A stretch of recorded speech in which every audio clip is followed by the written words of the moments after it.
Okay, so let us continue.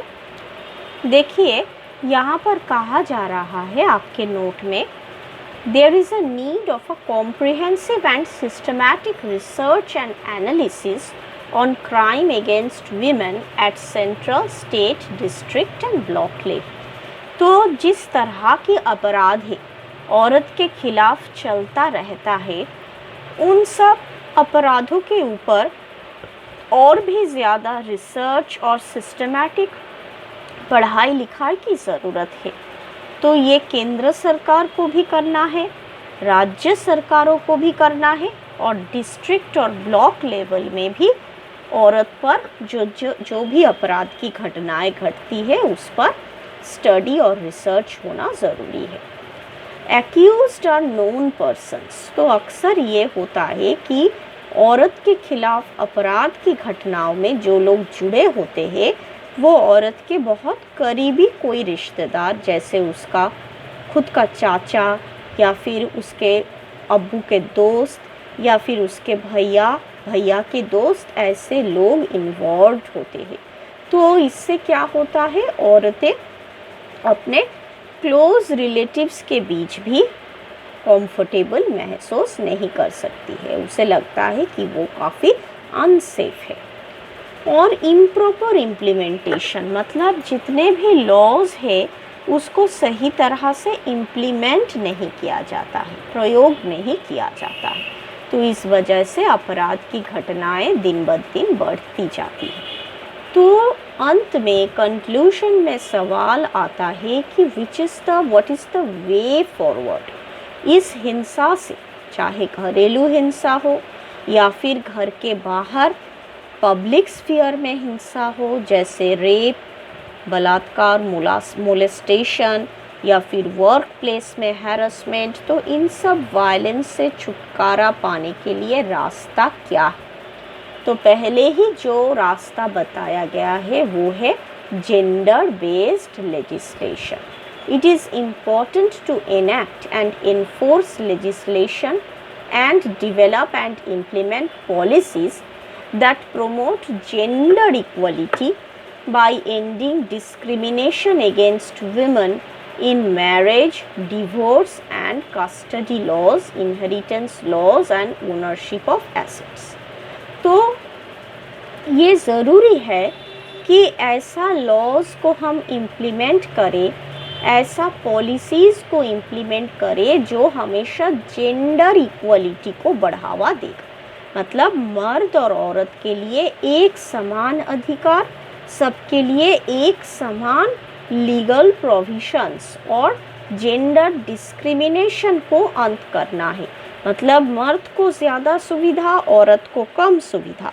Work place में एक ही काम मर्द कर रहा है और औरत भी कर रही है, लेकिन मर्द को जो सैलरी, जो पगार मिल रहा है, औरत को उससे डिप्राइव किया जा रहा है। तो ये सब बंद करने के लिए एकदम डायरेक्ट लॉज और पॉलिसीज़ बनानी पड़ेगी, और साथ में औरतों को मर्द के साथ इक्वल राइट्स देना पड़ेगा जब सवाल आएगी मैरिज या डिवोर्स या कस्टडी के इशू के ऊपर। तो मैरिज मतलब एक औरत को भी मर्द जैसा फ्रीडम मिलना चाहिए ये डिसाइड करने के लिए क्या वाकई उसे किसी के साथ शादी करना है या शादी नहीं करनी है, लिव टुगेदर करनी है, या फिर वो अपने चॉइस की पार्टनर के साथ शादी कर पाए, ये फ्रीडम उसको मिलनी चाहिए। फिर डिवोर्स, जब डिवोर्स हो रहा है तो मर्द के साथ औरत को भी फ्रीडम देना पड़ेगा कि अगर वो किसी के साथ, अपने पति के साथ खुश नहीं रह पा रही है, तो जैसे एक मर्द अपने औरत को डिवोर्स दे सकता है, तो एक औरत भी अपने मर्द को ज़रूर डिवोर्स दे पाएगी। तो इसके लिए भी इक्वलिटी इंश्योर करना ज़रूरी है। फिर देखिए कस्टडी लॉज। तो कस्टडी लॉज का मतलब क्या है? जब औरत और मर्द के बीच डिवोर्स हो चुका है तो बच्चों का कस्टडी किसे मिलेगा वो डिसाइड करने का पावर औरत और मर्द दोनों को इक्वली मिलनी चाहिए। इनहेरिटेंस लॉज मतलब प्रॉपर्टी इनहेरिट करना। तो एक मर्द जैसे अपना दादा परदादा और बाबूजी की प्रॉपर्टी का हिस्सा पाते हैं, ठीक उसी तरह एक औरत को भी अपने दादा परदादा और पिता का प्रॉपर्टी में हिस्सा रहना चाहिए। और ओनरशिप ऑफ एसेट्स, तो जैसे प्रॉपर्टी के ओनरशिप लड़कों पर जाता है, वैसे औरतों को भी प्रॉपर्टी का ओनरशिप देनी चाहिए। तो इस पर कुछ ठोस लॉज और पॉलिसीज़ सरकार को बनानी पड़ेगी। ये केंद्र सरकार के भी दायित्व है, राज्य सरकार के भी दायित्व है, और डिस्ट्रिक्ट लेवल में जो एडमिनिस्ट्रेटर्स है उनका भी दायित्व है कि ऐसा मर्द और औरत के लिए जेंडर इक्वल पॉलिसीज़ बनाया जाए।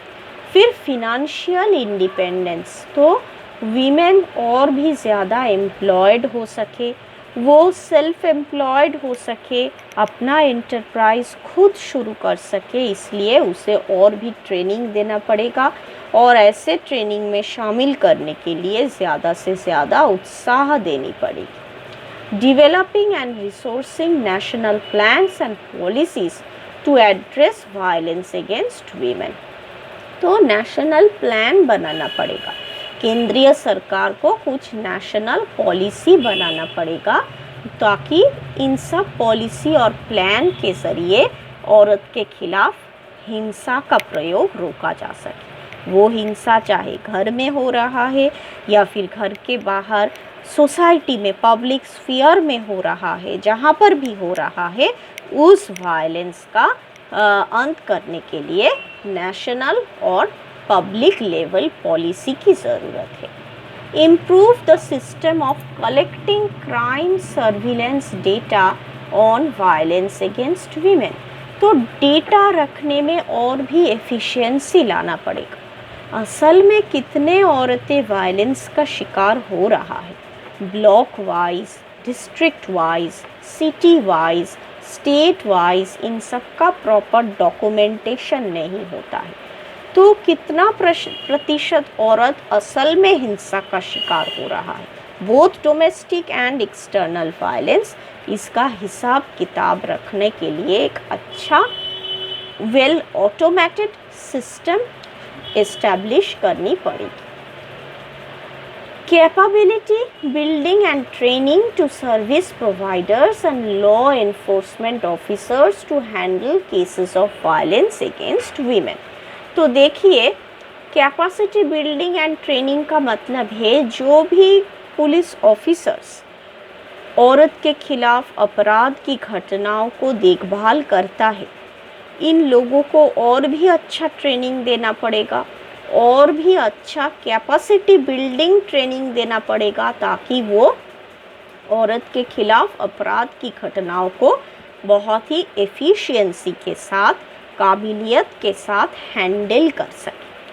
अगर आधी रात को एक औरत दौड़ते दौड़ते पुलिस स्टेशन में आकर कंप्लेन कर रही है कि कुछ अनजान लोगों ने उस पर हमला किया, उसका बलात्कार किया, तो पुलिस को फ़ौरन सिंपैथेटिकली उसके केस को सोचकर, जज कर, विचार करके उसको इमीडिएट असिस्टेंस देना पड़ेगा।